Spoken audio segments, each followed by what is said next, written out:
So yeah, we're all good.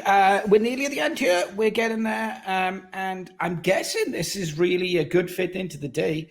We've got Larry Garfield coming on, one of the only people whose names I was kind of comfortable saying without checking with Larry. That's all good. I haven't had a good day for pronunciation. And Larry is an aspiring blacksmith who moonlights as a long-time PHP developer. And when not trying to hand forge his own medieval armory from scratch, he tries to teach developers and development managers the skills of yesteryear that the industry has forgotten. He's the author of several books, including Thinking Functionally in PHP and Exploring PHP 8.0. And Larry's going to talk to us and tell us that we should never use arrays, apostrophe over the never. So yeah, let's welcome to the stage Larry Garfield.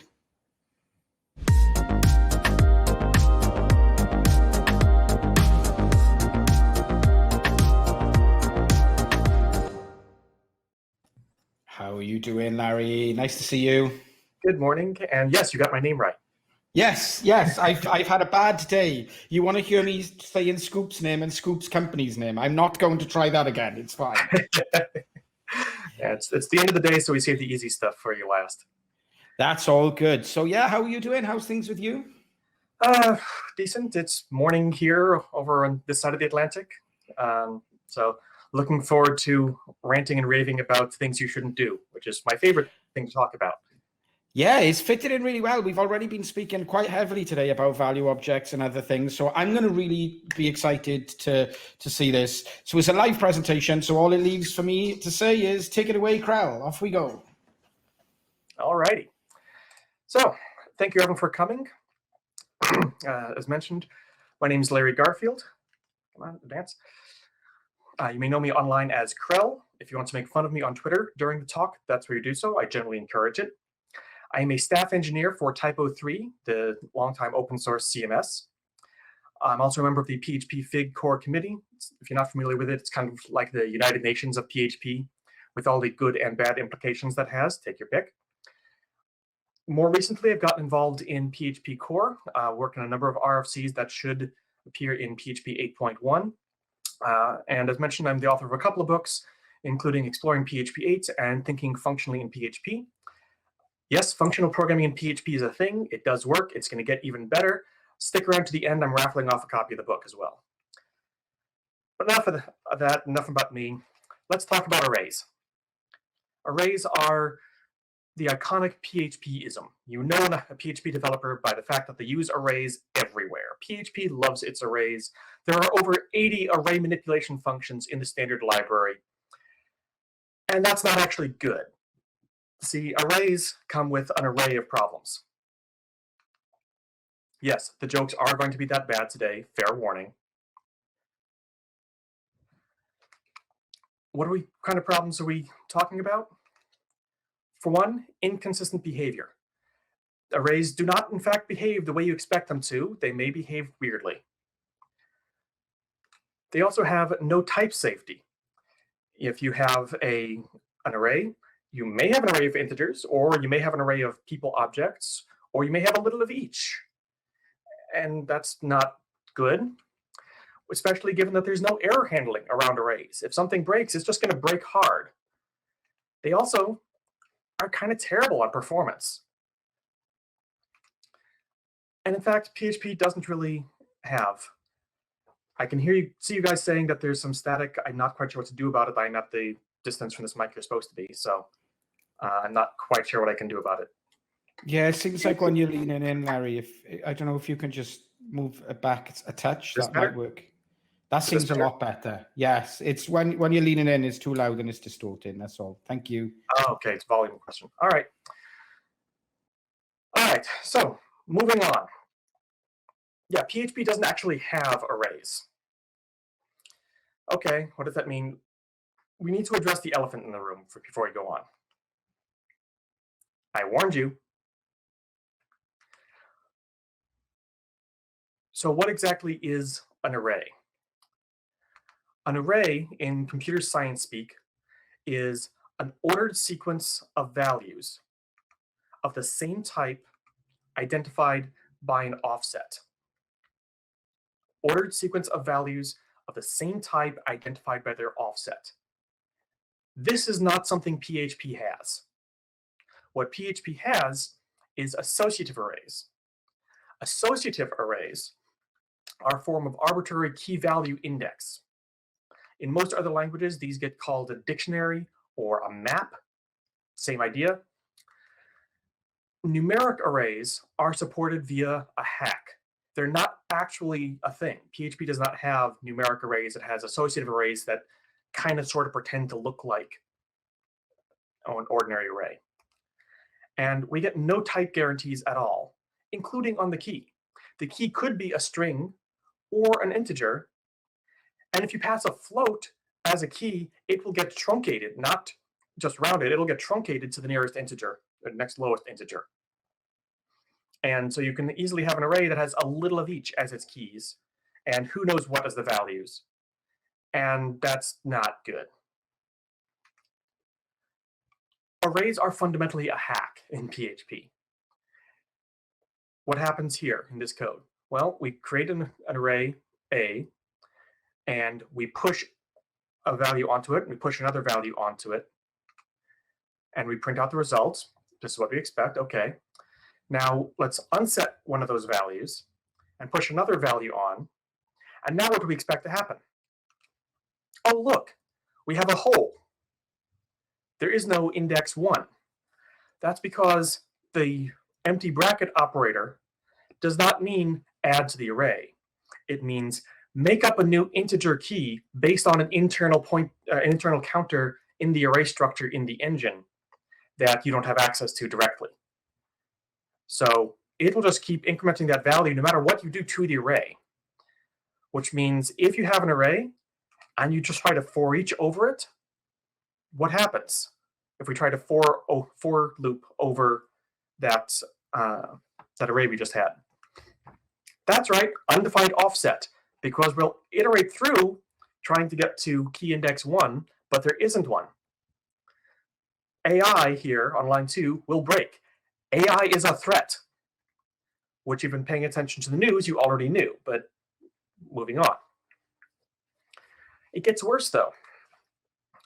This is real code out of a real system. Specifically, this is the Drupal 7, 8, and 9 database abstraction layer. This particular part of it is responsible for taking a placeholder in a query string and turning it from a single placeholder into a series of placeholders based on the data that's being passed in. For example, to handle like a where in clause. So you can say where in single placeholder, give it an array of 3 items, and it will turn that into 3 placeholders. Nice feature. It's a really legit, cool feature. But what's wrong here? What happens if data has string keys instead of consistent numeric keys? Oh, look, SQL injection, because we've just put that arbitrary key name into our query string. This is Drupageddon, the worst security hole in Drupal history, caused by the lack of type safety in arrays and an obscure bug in the form API that, when you combine the two, resulted in a remote anonymous SQL injection vector, also known as extraordinarily bad. In this case, the fix was very simple. Just re-index the data array to get a new array that is just values re-indexed at 1, or actually re-indexed at 0. But still, this is a bug that should not have been possible. The fundamental problem is PHP uses arrays in place of purpose-built data structures, and that is almost never what you want to do. So what should you do instead? Write purpose-built data structures. Instead of ad hoc, informal structures, build formal structures that do what you want them to do. So let's consider first lists or sequences. Arrays work for the trivial case, but as we just saw, they break down very, very quickly with bugs or security issues. So what can we do instead? Well, PHP has this built-in object called array object.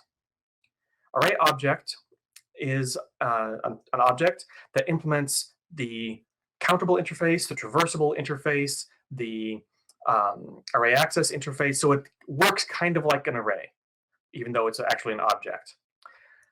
When we say data structure in PHP, what that means is classes and objects. So when you hear data structure in practice, you're talking class and object. And you can subclass it to make a type-specific version of it. And that looks like this. We're going to disable the constructor by making it protected, and only expose a static factory method, and a named constructor essentially, that takes a type.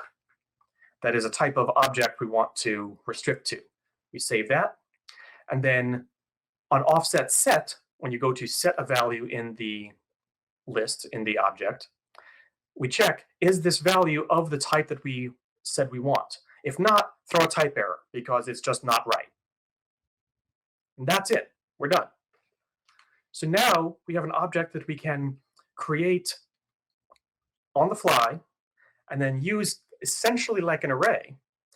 But when we then for each over it to get out the values that we put in, we are guaranteed that what comes out is going to be a point object. We don't need to worry about anything else, because if you tried to put something in that is not a point object, it would have blown up already. If you try to put in something that's not the right kind of object or not an object at all, then that would give you a type error. So you know that that list is now type safe. Cool. What if we also want to ensure that it's sequential? We don't want to support string-based keys. For that, let's just make our own object. We'll call this typed sequence. It will implement iterator, aggregate, and countable. And we do the same kind of private constructor and for type method as before to say what type we want. The count method will just return the count of an internal array in the object. Iterating will just give us a new array iterator over that internal array. And we have an add method that does the same type check we talked about before. If the value is of the type we want, cool, add it to the list. If not, throw a type error. Note here, there is an internal array. That's okay, because you cannot access it except through this very narrow controlled API that we have built around it. We have built a fort around that array so that it can only be used in ways we want. And you can also then add other methods like a has method and so on to flesh out your API. What do you need in this API? You tell me. What do you need it to do? You can add whatever method you want as you want them.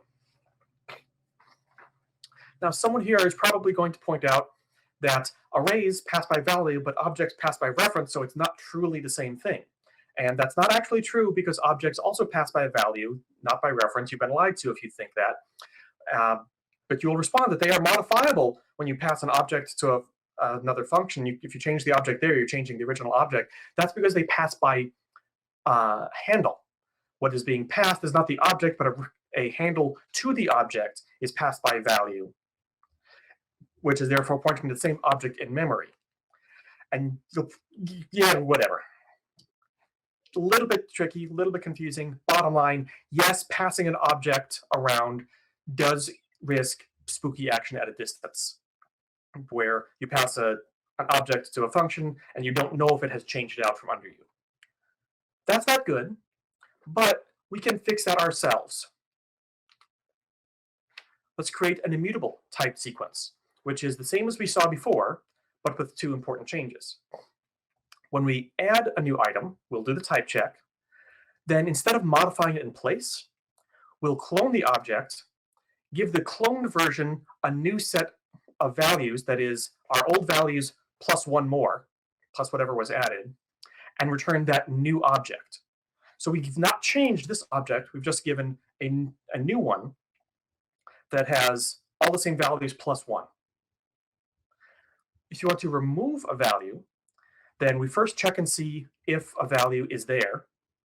If it's not there, just return the object as is, there's nothing to do.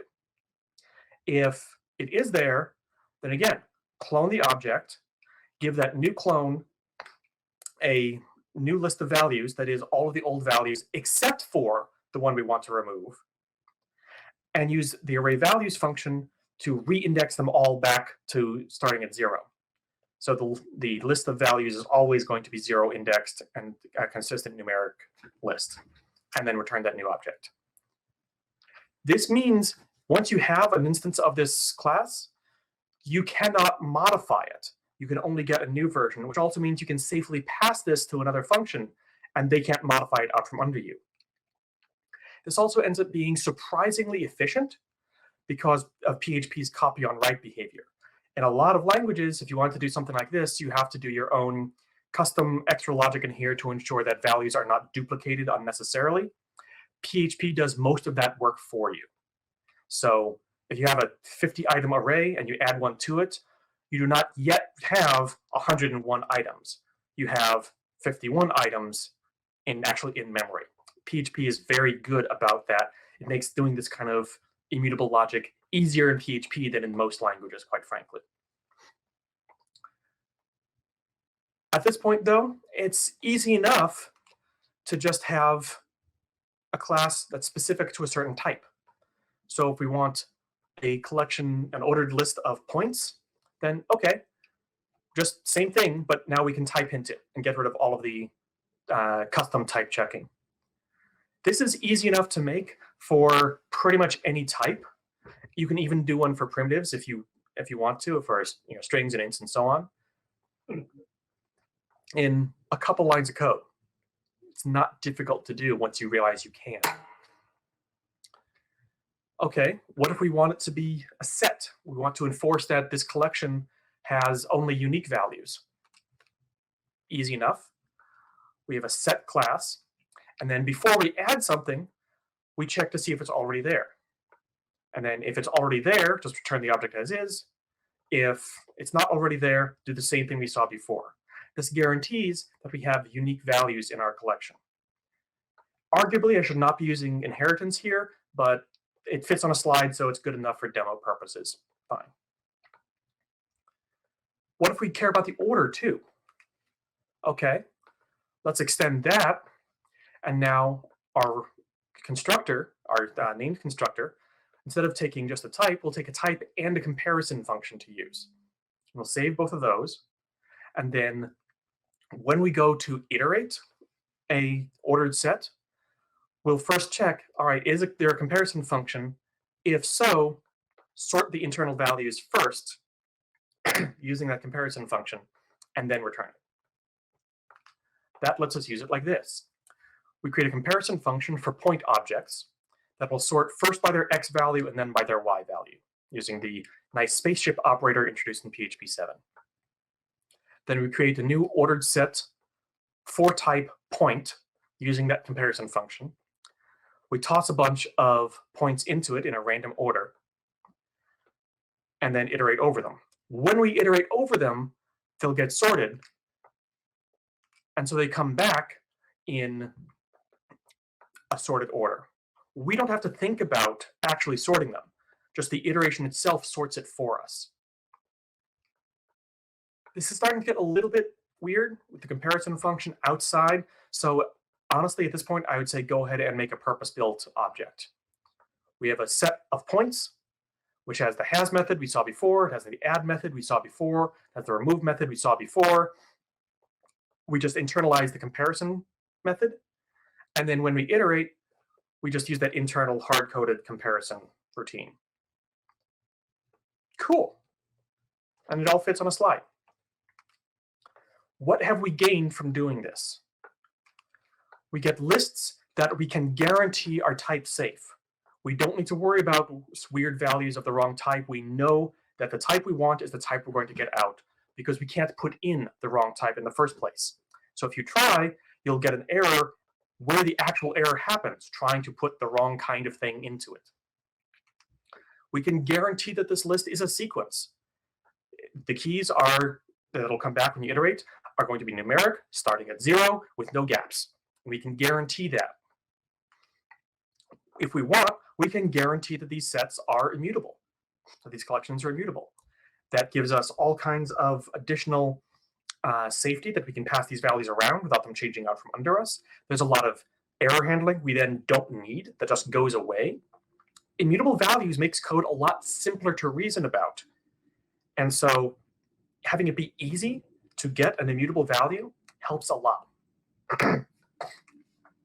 We get an API that's a lot more self-documenting. If add and remove aren't things that make sense for your use case, you can give it methods that are named more appropriately for your specific domain. What makes sense in your domain? I don't know. It's your domain. You tell me. You can add whatever methods you want on here that will be self-documenting in terms of what they expect, what they're named, and so on, rather than relying on implicit behavior. Which means you can then encapsulate functionality specific to your domain. If there's a specific operation that in your case makes sense to have on a collection of points, you now have a place to put that. That makes logical sense from an object modeling point of view and from a domain model point of view. Also, every example I just showed took me less than 10 minutes to write. All but one of them took less than 5 minutes to write. Are you going to write this exact code? No. Are you going to write code that does this kind of thing that's specific to your use case? You can do it in 5 minutes. That's what I want you to take away here. Purpose-built data structures are much easier than you think and give you a huge number of advantages. One disadvantage, though, is if you're typing things on arrays, well, you can't anymore. If you want to pass an object to something type into it as an array, well, that's just not going to work. Great. So what do we do instead? Well, there's two use cases to consider here. Basically, the question is, do you care about the type of the objects in the list? If so, then just go ahead and make a list for that specific thing, a list type for that specific thing, and type against that. Instead of typing array, type against product list. And then, cool, you have a list of products, and you can do things on a list of products. And that is now part of your domain model. It's part of your it's a domain object in your API, and you can do whatever makes logical sense with that. On the other hand, maybe all you care about is being able to for each over it. In that case, use the iterable type hint. In fact, you rarely, if ever, should use array as a type definition anymore. Iterable is a built-in type that is the union of array and traversable objects. That means objects you can for each over. Traversable is implemented as either the iterator base class interface or the iterator aggregate interface. Essentially, again, iterable means for eachable. You can think of it that way. The most important iterator is the generator. Generators are wonderful. I love generators. Generators let you create a lazy stream of values. And that means you can create them on the fly, lazily, or you can be traversing over some complex data structure, say a tree, and flatten that out to a linear list. This can lead to much simpler code overall. As an example, let's look at PSR 14. This is the event dispatcher interface that is published by the Framework Interoperability Group. It's now used by most major frameworks. Part of it has this method, get listeners for event, where you pass it an event object, and it will give you back a list of callables that you can iterate over. All we care about is that it's a list of callables. So an array would work, but also a lazy list. So we type it as iterable because all we're going to do is iterate over it. Most dispatchers are going to look exactly like this. For each get listener for event, here's an event, get back a list of listeners. For each listener, call the event on that. All we care about is that we can for each the set of callables, which means get listener for event for a specific implementation can return an array, or we can do some kind of complex logic. Don't worry about the details here, but in this case, we're building up a custom callable based on the values in the event object. And then on line 14, we're going to yield that is generator speak for return this value for the next iteration, a callable that is a custom object and method. And that will get returned. The for each loop we saw before will go through, use that, and then return to this method for the next iteration, which will keep processing until it yields the next value. So you can have arbitrarily complex logic here that folds down to and externally looks like just a linear list of iterable values, or of, in this case, callables. That also makes it really easy to concatenate these lists, whether they are lazy or not. This is code that the Fig already provides, aggregate provider, that stores a series of other provider objects internally, all implementing the same interface. And then when you call getListeners for event, it iterates over that list of providers and does yield from each of those. Yield from, you give it a iterable, and it will iterate out and return or yield each of those items in turn. So if you have 3 lists here, each of which has 5 items, then all that the caller to this method sees is a list of 15 items. Some of them are generated lazily, some of them not. It doesn't matter. That's cool. Okay, but what about all those array functions? We said there's 80 some odd functions in the standard library for arrays. Does that mean they're not useful? I don't know. When was the last time you used them? Frankly, I don't use most of them very often. They might be an internal implementation detail. We have classes that we've defined here for these collections that have arrays inside. You can use those functions on those. That's okay. And if you really need them, they're actually mostly fairly easy to implement in user space. By far, the most common ones I use are array map and array filter. Cool. Here's array map and array filter that works on any iterable. It'll work on an array. It'll work on a generator. It'll work on something with iterator aggregate. It's not unusual that I need. It's unusual that I need more than these, quite frankly. And if you do, most of them are also pretty straightforward to re-implement. So what else do you need? A lot of libraries these days, a lot of frameworks try to have collection objects, a collection system. All that is what we've been describing here. Let's build a complete one right here. We're going to make a completely lazy, completely immutable collection. So we have a class collection that implements iterator aggregate, so we can iterate over it. We're going to hide the constructor and have 2 named constructors for it. From generator, just stores a generator internally. And from iterable, creates a generator that just yields from that iterable. So we always have a collection that is really just wrapping a generator, and that's it. And when you want to iterate over the collection, we just invoke the generator and return that. So we get back the iterator for that generator. If you want to add values to it, okay, we have an append method that lets us add on a series of additional iterables, which just does that same appending routine we saw before for aggregate providers. We give a new generator that will yield from this object's generator first, and then yield from whatever the iterables were that were passed in order. If we want to add individual items, well, that's easy enough. A list of items is an array. An array is an iterable, so one is a special case of many. Adding values, we're just concatenating things.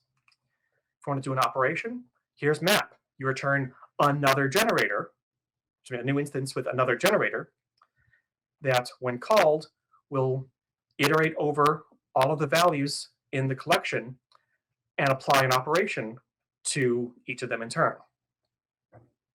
So that gives back a new collection as well. When we're done, we want to get back to values we can actually operate on. ToArray just calls iterator ToArray on the object itself, and that will give us back an array of items that are generated on the fly Or we can just for each over the collection directly and use it that way. We don't actually have to call to array necessarily. How do we use it then? We have created a new collection object based on an iterable, that is the array 1, 2, 3. We add a couple of new items to it. We map it. So far, nothing has actually happened. Then we call toArray, and we get back 1, 2, 3, 4, 5, 6 times 10. This whole thing was 60 lines of code, including whitespace. That's it. Other libraries like this already exist. You're probably not going to want to use the code right off the slide. That's okay. That's not the point. The point is, can you add map and filter to an ordered set the same way? Yes. Can you add filter to this object? Yes. Could you add reduce to this object? Yes. You can make your own ad hoc collection classes that do anything you want, lazily or not, in not much code, using fairly standard, simple code. And you can decide case by case. Do I want it to be lazy? Do I want it to be materialized? Do I want to have the ability to add stuff to it at all? Do I want it to be mutable? Do I want it to be immutable? You can easily make these decisions yourself and build an API that does exactly what you want in 10 minutes. What about associative arrays, though? So far, we've just been talking about lists. So what about the other half of arraydom in PHP? Well, there's two kinds of associative arrays we have to think about, two general use cases: lookup tables and anonymous structs. Let's look at lookup tables first. A lookup table is a map from an arbitrary value to an arbitrary value. The keys could be ints or strings. They're the things you're mapping from. Usually it'll be one or the other in practice. This works well when you have keys that are user supplied based on user data entry or configuration or something where you don't know at code time what the values are going to be. If you know what they're going to be at code time, then a match statement is probably going to be better. You end up with this kind of pattern a lot. I've written this kind of pattern before many times. We create an array. We do some kind of logic to build up a list of some kind of lookup key to an object or some value we care about.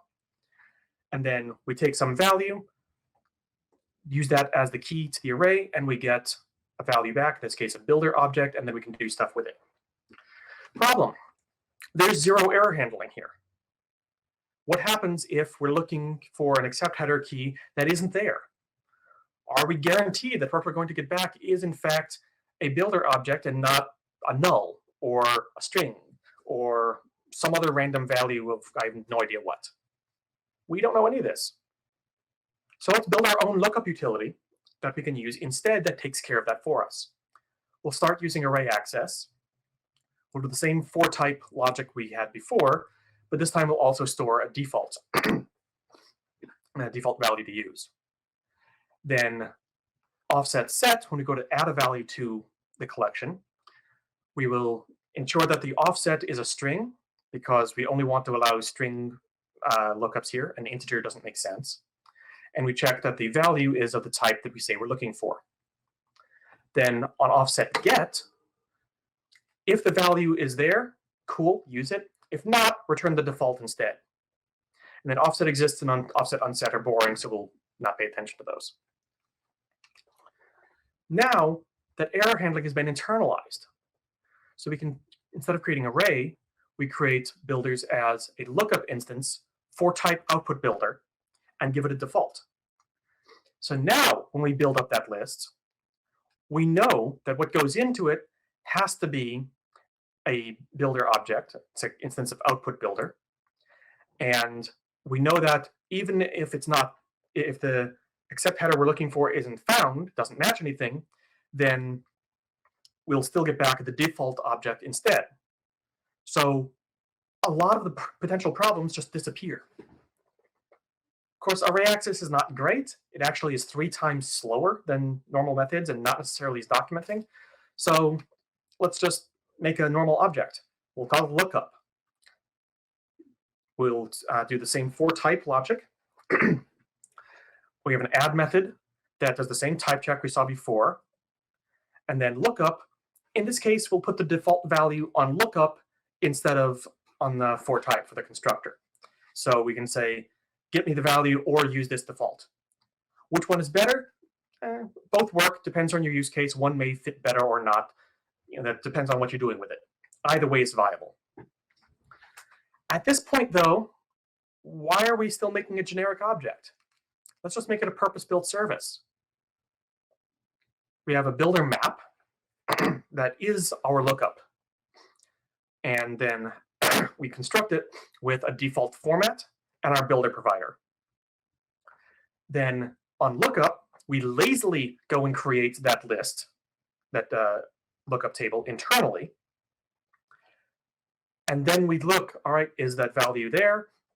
Yes, use it. If not, grab the value corresponding to the default format, whatever the lookup key is. And you'll wire this up in your dependency injection container somewhere.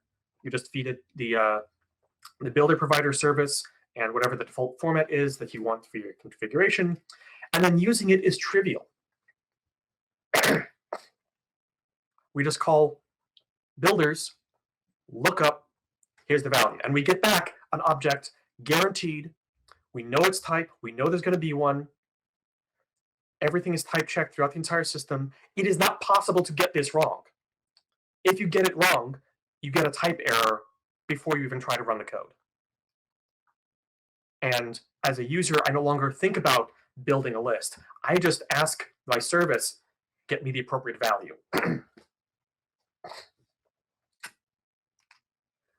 How about structs? Anonymous structs are a case of arrays where the keys are known and fixed at development time. This is extraordinarily common, especially for applications that were written in the PHP 4 era or early PHP 5 era, before people figured out what a terrible idea this is. You have almost certainly, guaranteed, worked with code somewhere that has code like this, where you have an order pseudo object that has a couple of values on it. Problem. Is cancel spelled right? Or is that a typo? Does cancelled have one L or two? Actually, work is both. If you're in the US, you spell it one way. If you're in the UK, you spell it a different way. Why? Because English. And other languages have their own problems. Don't worry, I'm not just picking on English. Is USR the correct key name there? Is someone just allergic to vowels? Or is that a typo in this particular object? Oh. Is user supposed to be an ID or a user object? I can't tell. What am I supposed to do with it? Are the skews, one of the skews there is an integer rather than a string. Is that a bug? Are both supported? I have no idea.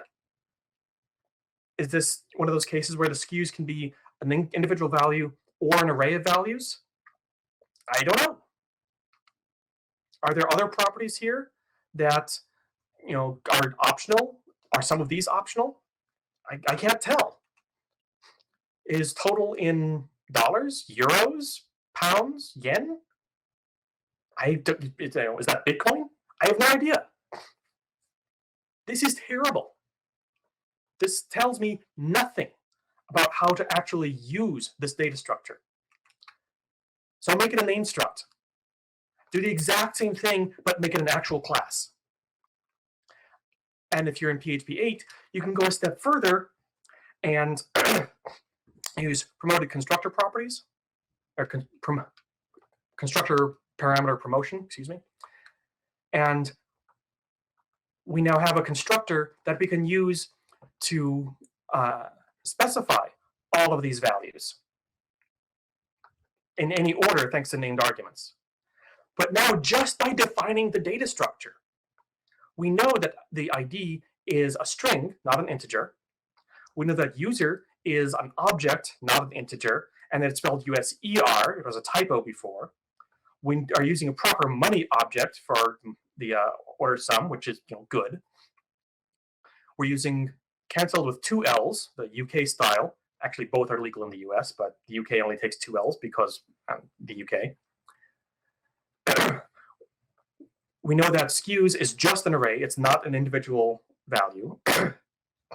This is not perfect, but it is 80, 90% better. But the only thing I would still change is instead of making skews an array, make it a skew list of some kind. But otherwise, just by defining our data structure, we have solved so many problems. It's easier to understand, it's easier to work with, it's easier to debug, it's self-documenting, everything is better.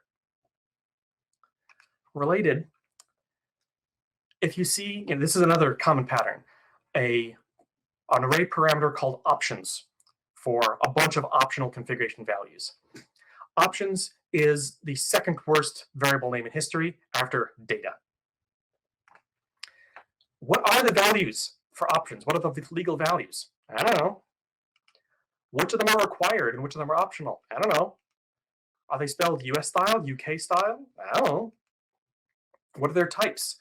How picky is it about its types? I don't know. Hint, I don't know. It's a bad way to treat your API. So, you could document it. Cool. Now we know what the properties are. It's not clear which of these are required, though. And, oh, look, BG color is listed twice because documentation, because comments, of course. A lot of people scream up and down that you should never comment your code because good code is self-documenting. Well, guess what? Arrays are not self-documenting. Objects are. We now know what the properties are. We know what their types are. We know their defaults. We know the ones that don't have a default are required. The ones with the default are optional. Everything about this is superior to the previous slide. We can go further, though, because objects can have not just properties, they can also have methods. So now we can have a formatter options object that contains this configuration and add on methods that will create it with a given layout and then let you specify the other values, in this case using named arguments. We can have a method to set a couple of values at once based on, I don't know, whatever business logic makes sense. What you do here is up to you. It's your domain model. Have values and methods that make sense for your domain model. At this point, though, we really should turn it around, because why are we now just creating this object out of nowhere to then pass around to a function that has to then dissect it? Instead, we can just put the format method right here. We have a product formatter that has a constructor that takes a layout, the one required value. We have whatever other methods make sense in our domain model, and then a format method that takes a product and will then do whatever that logic is to format a product into a string using the configuration we have specified. That makes it super easy to use. We just create a new product formatter. The engine will enforce that we specify the right values and the right types. Call methods on it, which if a method doesn't exist, we'll get an error on, and then call format.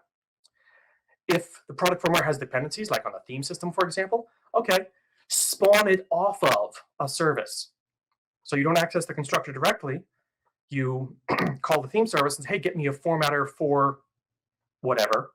And then you configure that formatter object and execute it. It's essentially a command object at this point. You build a doer object and then use it. The arrays have disappeared entirely. And you're now using the type system, using the language syntax itself to create a language that you can't get wrong. If you do it wrong, you get a type error. The language won't let you use it incorrectly. But I've been using public properties in this example, and we all know public properties are terrible and evil, right?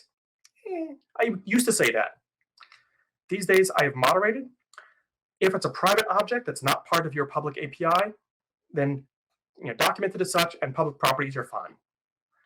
If it is part of your public API, then yes, have protected properties and put meaningful methods on them.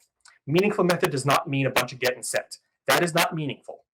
Meaningful means something that makes logical sense in your business model, in your domain model. And go with that. What makes sense in your domain model? You tell me, it's your domain model. Aren't objects big and slow, though? What about performance? This is true in some languages. It was probably true in PHP 4. Is it still true in PHP today? Here's some benchmarks I ran on PHP 7.2. It's been a few years now, but nothing has changed dramatically in this respect. I created an array of a bunch of array structs, essentially, with some garbage data in them, and then sort it twice, once by the key and once by custom sort. The sorting doesn't matter. The sorting is just a convenient way to work on the list a lot. It's just to run a whole bunch of basic operations over this collection. And I did the same thing with a list of associative arrays, a list of standard class objects, an object with public properties, an object with private properties with methods on it, and an anonymous class. The goal is just to run, to manipulate these values a zillion times. What are my results? Using an associative array, 1 million iterations, ran in 9.4 seconds, and used about a ½ gigabyte of memory. So that's our baseline. Using standard class, it was about 20% slower and used not quite 10%, maybe about 9% more memory. Never use standard class at all. It has absolutely no value anymore in modern PHP. The class with public properties ran about 12, 13% faster, and oh my God, half as much memory. It was down by 53%. Class with private properties ran a bit slower because of the extra method calls you need, but again, 53% more efficient. Anonymous classes, that was actually the fastest of all of them, go figure. And again, half as much memory. I expected it to be more performant. I did not expect it to be this much of a difference. When I posted these results initially, someone else tried it and pointed out they replaced all of their object-like arrays with classes where they're used thousands of times, and their memory usage went down from 12 gigabytes to 5. Now, what's he doing that requires 5 gigabytes of memory in PHP? I don't know. I don't want to know, but it's way better than 12. Why is this? Mainly because in the engine, when you have a defined class and you know what the properties and are going to be in advance, PHP is able to build a more efficient data structure internally. So the logic down in C, in the engine, that keeps track of an object is more efficient than the logic that keeps track of an array, because it can make assumptions about the structure of the data that an array can't. So is it ever okay to use an array? There are a few cases. As an internal implementation detail, which we saw before, you kind of have to at that point. As an array literal for an iterable, if you have something that takes an iterable, you want to pass a static array to it, that's okay. It's fine. In the syntax for callables, we're kind of stuck with if you want to call a method. Hopefully we'll fix this in 8.1. We're working on it, but for now you have to do this. If you're doing dynamic named arguments in PHP 8, then that actually works. You can build an associative array and just pass that as to a splat operator. And in generated code, sometimes this is actually more efficient. If you're pre-compiling code out to disk for a dependency injection container or a event dispatcher or something like that, then a constant array in the class will take up more memory than an object, but it takes up that memory in shared code memory, not process memory. So that the cost is shared by all of the different processes you have running rather than spent in each process. If you're just doing a lookup, this is much more efficient, but you're still going to then get an item and convert that into an object to return for the better API that gives you. If you try to iterate over the whole thing, then you're still pulling it all into process memory, so it doesn't always help there. So this can be beneficial sometimes. In short, then, yeah, just never use arrays. At least not in public where people can see you. Thank you. So, hope you enjoyed that. I'm happy to take questions now. There's a bit of a delay, so go ahead and ask in the chat now with your questions. Also, I'm raffling off a copy of Thinking Functionally in PHP. The way we're doing that, I can't actually see the chat, but Gary can. So whoever answers first in chat with the answer, according to Gary, wins. I just need an email address from you. The question is, the PHP short array syntax with the bracket instead of the keyword array to create an array was introduced in what PHP version? Just go ahead and type that into the chat. And whoever Gary says gets the right answer first will win. Meanwhile, also go ahead and start asking questions. I can't actually see the chat, so I'm relying on Gary here. It's all good. Thank you very much for that, Larry. Thank you. That was awesome. And yeah, it's a drum that should be banged more, I think, in this community. So I completely agree. We have a winner, Marco Peroni, the previous speaker, wins with PHP 5.4, which is the correct answer. So thank you very much. Congratulations to Marco. So Marco, either Gary can send me your email address or DM me on Twitter with your address, and I will respond with a coupon for a free copy of the book. Yes, drop Larry a DM at Krell. Stefan says it was 6.1. Yeah, okay, that's good. All kinds of great features in it. So yeah, we don't have a lot of questions in the chat, but I can talk about this anyway forever, so it's all good. So I know that sometimes, like, especially when I'm prototyping, it's like, do I really want to go through all the probably 6 minutes of building a non-array structure, because it never takes as long as you think it's going to, right? To just build an object model essentially, or a value object, or whatever you want to do. So is there any kind of recommendations you give about getting into the habits of I mean, because we all just rely on arrays since forever, right? In this language, I certainly do, and I'm sure there are other people who do. Is there any do you have any recommendations for getting out of that habit? Two pieces. One, use PHP 8, because with PHP 8 we have constructor property promotion and we have named arguments, which means writing a class with public properties takes about 14 seconds longer than writing an example array. Yeah, and that's 14 seconds very well spent. I will often, just as I'm just skunking out code as what it's going to look like, I won't make a new file. I'll just jump down below the function I'm writing right now, start typing in the class, and then move it to another file later before I actually try running it. I do that all the time. Works great. The other would be, think in terms of your data definitions first. Think in terms of not what are the steps I'm going to have. Think in terms of what is the shape of the data I'm dealing with. Then what is the relationship between this shape and this shape? This shape is a class, this shape is a class. The relationship is a pure function between them. Get yourself in that mindset, and guess what? You're not doing functional programming with formal data definitions. That's all there is to it. And you then have 2/3 of your error handling is just subsumed into language syntax. Yeah. And it becomes hard to get it wrong. And you can tell, oh, I need this extra value here. I will go add the extra value, and now it's available everywhere, and it's documented in one place. So try and encourage yourself to think from a structure-first mindset, and a lot of really great things fall out of that. Gotcha. We have a couple of questions now from our amazing audience. So I'll start with, what about configuration files as PHP arrays? Do you think there's value there? I know we have YAML, we have JSON, we have XML, we have PHP arrays as configuration.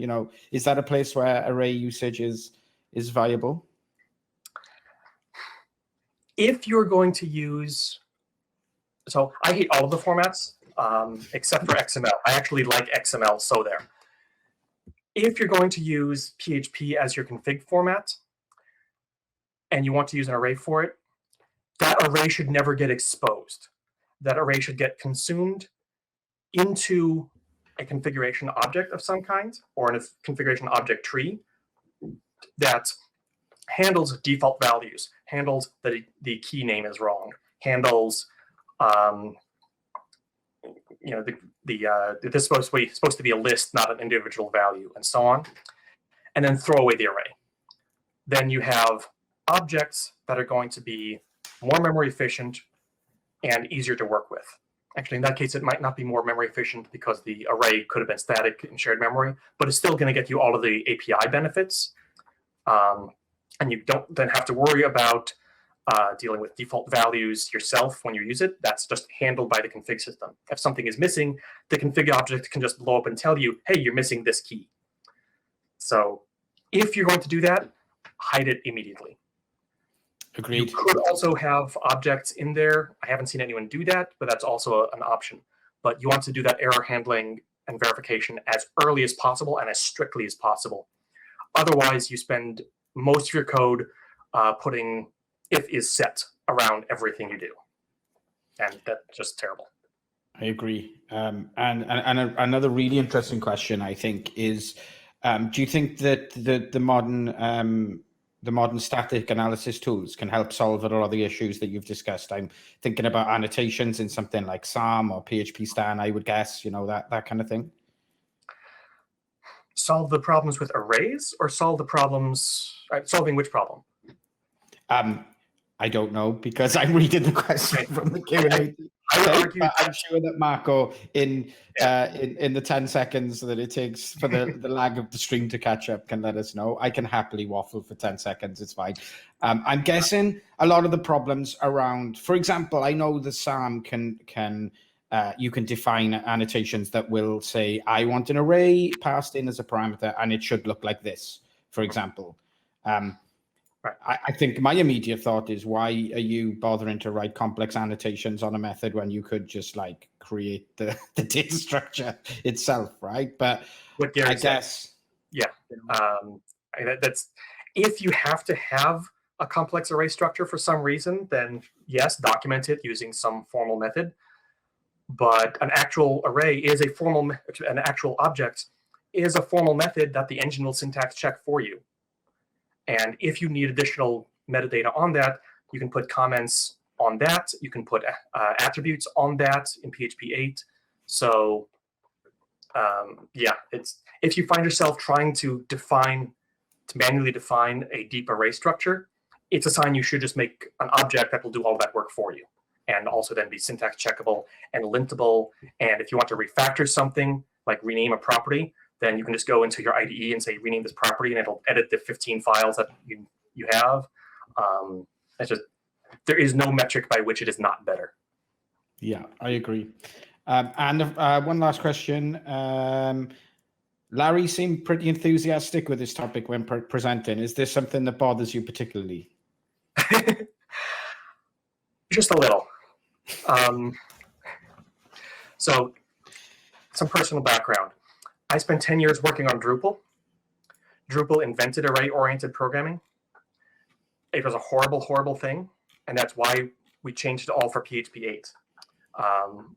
Which, pros and cons for PHP 8, but the ability to screw up basic things is a lot smaller. It's a lot more learnable, a lot easier to work with. And I'm doing the same thing now for Typo 3. That's what I've been hired to do. When I come into a new system that I haven't worked with before and I see a bunch of arrays, I'm like, okay, a good API teaches you how to use it as you use it. Arrays don't do that. I see this list of,